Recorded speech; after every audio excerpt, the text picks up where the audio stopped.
tout ça, ça rentre un peu en osmose avec le gras de la viande. Tout ça, ça rôtit, ça confit. Voilà, toutes ces techniques de base, un peu de la cuisine française, les braisages, les poêlages.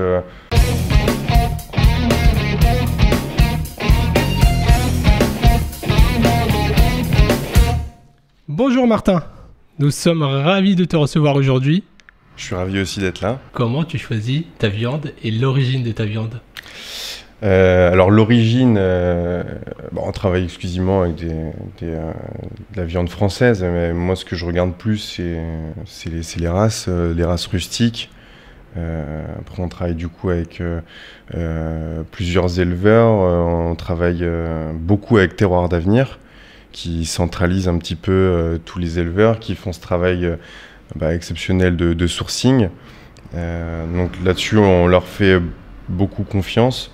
Que ce soit sur la volaille, sur l'agneau, sur le porc. On travaille aussi avec Anne-Laure Jolivet, qui a une ferme à côté d'Angers, qui a repris une ferme familiale où elle peut nous faire un petit peu de veau, de cochon, mais qui aussi commercialise, qui aide un petit peu, qui revend les viandes, les carcasses d'éleveurs dans le Pays Basque. Donc là, on a le Bigorre, on a la Chachiardi, un agneau, une race très rustique, hyper intéressante, sur des grosses carcasses, mais vraiment assez exceptionnelle. Et puis après, on a Rungis avec Jean-Claude Huguenin, avec qui on a une collaboration assez étroite, parce que avec William Ledeuil, ils se connaissent depuis très longtemps. Et moi, c'est vrai que quand j'ai besoin de quelque chose d'assez précis, on s'appelle. Et puis j'aime bien un peu ce travail un peu de chef et boucher, en disant où on choisit une découpe particulière, on demande si c'est possible. Donc voilà, c'est plus au niveau de la race, d'alimentation, sans OGM, bien sûr. Évidemment. Ouais, un élevage 100% naturel, ou parce que je dis des races très rustiques qui vont un peu se nourrir toutes seules dans des plaines, dans des prairies. Voilà. Comme on les aime. C'est ça. Et après, sur le côté personnalisation, parce que vous travaillez avec des bouchers qui arrivent aujourd'hui à vous proposer, en partant d'un cahier des charges très strict, et qui arrivent aujourd'hui à vous proposer une découpe particulière, ou une pièce ou une race particulière. C'est ça. Alors sur la découpe, c'est vraiment sur des carcasses très grosses, on va dire sur le bœuf, le veau, où là, nous, on peut pas se permettre au resto de recevoir même des demi-carcasses, où c'est impossible. Après, sur les découpes, c'est vrai que non, on travaille quasiment exclusivement sur des carcasses entières, sur le cochon, l'agneau, les volailles aussi, le pigeon, le lapin. Enfin, c'est hyper large. On essaie de travailler de tout. Moi, en plus, je suis quelqu'un qui me lasse très vite. Donc, c'est vrai d'avoir une découpe à la carte. Moi, c'est pas un truc qui me branche. Je préfère recevoir une carcasse entière. Et puis, ce soir, on va travailler les épaules, avec un peu de poitrine, avec des cuissons différentes. Moi, j'aime beaucoup ce travail autour des bas morceaux. D'accord. Je suis pas un adepte forcément de la côte de bœuf. Je vais me faire taper sur les doigts, mais c'est pas un truc qui me fait vibrer. On travaille un petit peu le wagyu aussi avec une personne qui élève des wagyu au Chili. Donc là, c'est vraiment la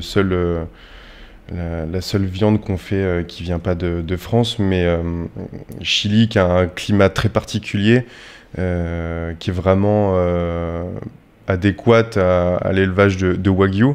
Et pareil, là, on va travailler des morceaux qu'on fait un peu moins, type le plat de côte, le paleron, certains muscles, la caroubique, un petit muscle qui se loge dans le gras de la poitrine, qui va être très persillé. Donc plus des morceaux qui vont se faire confire, qu'on retrouve un petit peu moins que le faux filet, l'entrecôte, la côte de wagyu, qui est exceptionnelle, hein, je dis pas, mais moi ça me fait moins vibrer de travailler ces pièces-là que ce travail vraiment de cuisinier, quoi. Moi aussi, je me dis, bon, je me fais des côtes de bœuf à la poêle avec un peu de beurre, de l'ail et du thym. Forcément. Mais c'est rare. Je l'ai fait il y a pas longtemps, mais ça faisait très longtemps que je l'avais pas fait. Mais ouais, ce que j'aime plus cuisiner, c'est Ouais, sur l'agneau, les petites poitrines, ou les cochons de lait sur les petits pieds de cochon avec le jarret, faire des farces avec la tête. Je fais pas beaucoup le métier de charcutier parce que c'est un métier qui est vraiment qu'il faut apprendre. Mais c'est vrai que nous, on essaie de s'amuser aussi en cuisine. Il y a de quoi cuisiner sur une carcasse, quoi. Et puis, on le dit souvent, il n'y a rien qui se perd, on en fait des farces. Là, en ce moment, je fais un chou farci avec de la chair à saucisse, de quintoa que j'ai chez Terroir d'Avenir. Enfin, non, on peut vraiment s'amuser. Et ce qui est intéressant, c'est dans une assiette avoir plusieurs parties de la carcasse. On va avoir un morceau de poitrine, un petit morceau de souris d'agneau, une belle côte d'agneau, où là on a 3 cuissons différentes et c'est intéressant. Puis ça éduque un peu les clients aussi à manger autre chose que... La côte de bœuf, le exactement, filet. c'est ça. Mais je le répète, c'est très bon aussi. Hein, y a pas de...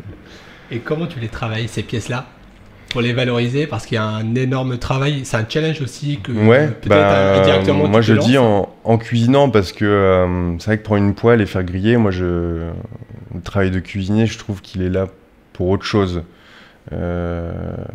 J'aime beaucoup travailler en cocotte au four.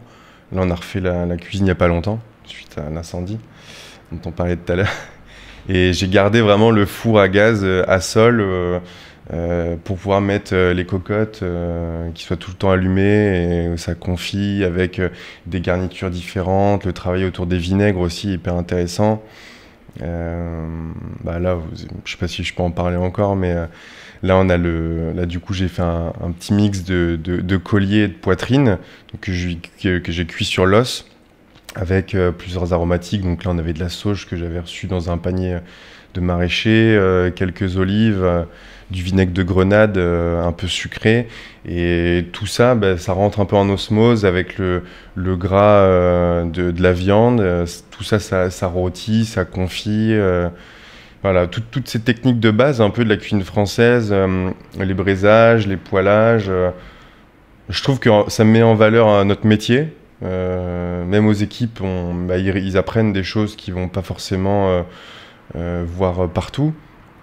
Et c'est pour ça que moi je trouve ça hyper intéressant, quoi. C'est hyper intéressant pour tout le monde. Pour tout le monde, pour les clients, parce que c'est des textures très différentes aussi qu'on peut retrouver. Voilà, et puis la viande en sauce, c'est pareil, c'est pas que le bourguignon, c'est pas que la blanquette. Les classiques français sont très très bons, mais peuvent être revisités sans dénaturer l'esprit. C'est ça, et puis cuisiner différemment, avec des épices qu'on n'y associe pas vraiment d'habitude, des légumes. Je mets toujours un point d'honneur aussi sur les légumes, que ce soit pas que la patate qui soit associée à la viande, quoi. Un bon rôti, c'est pas que la patate qui a confit dans le gras, même si encore c'est très bon. Mais il y a plein de légumes. Là, en hiver, ça se prête parfaitement, je trouve. Puis il y a une question de saisonnalité. En ce moment, là, j'ai plus envie des choses qui mijotent, qui confisent tout doucement. Et puis l'été, j'ai envie de sortir le barbecue. Et pareil, se faire un gigot d'agneau, les poitrines à côté, un peu qui caramélisent un petit peu. On va recevoir un peu le côté fumé. Puis tout ça, dans ma tête, ça s'associe plus avec des légumes d'été.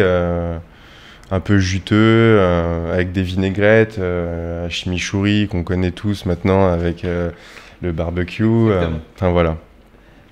Et c'est très très bien, tu nous as mis l'eau à la bouche et on a hâte de découvrir la suite. Parce que tu as prévendu la super pièce que tu vas nous présenter tout à l'heure. C'est ça. Alors du coup, il y en a 2. Il y a le collier.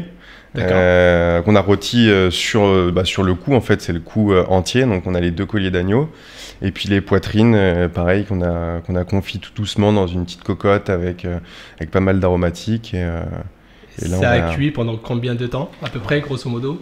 Je sais pas, je regarde pas trop les temps, mais je pense 3 heures, mais vraiment tout doucement. Ça va pas être une viande qui s'effiloche, parce que pareil, j'aime bien avoir quand même un peu de mâche. J'aime pas trop les effilocher quand ça a vraiment cuit très longtemps. J'aime bien avoir de la matière.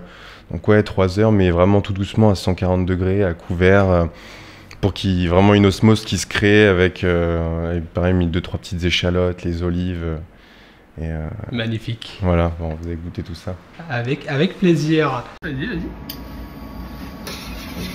Donc là, tu as repris le gras de cuisson, c'est ça? Ouais, c'est ça. Qu'il y avait dans la cocotte. Et là, je mets juste les... Donc là, c'est les colliers. Côté peau. Et là, on va juste retirer ça tout doucement. Pour faire pétiller un peu le gras. On a des petits morceaux là. C'est le morceau du padré, c'est les petits bouts de gras qu'il n'y a que le papa qui mange le dimanche. Et qu'est-ce que c'est bon. Et tu vois là, on voit bien que ça a bien confit avec les olives, les petits oignons. Et là on a le jus avec toute la garniture, donc les petits morceaux de citron, les olives. Je sais pas que ça sent les pruneaux, le lapin au pruneau. Il n'y en a pas, c'est vraiment le vinaigre de grenade.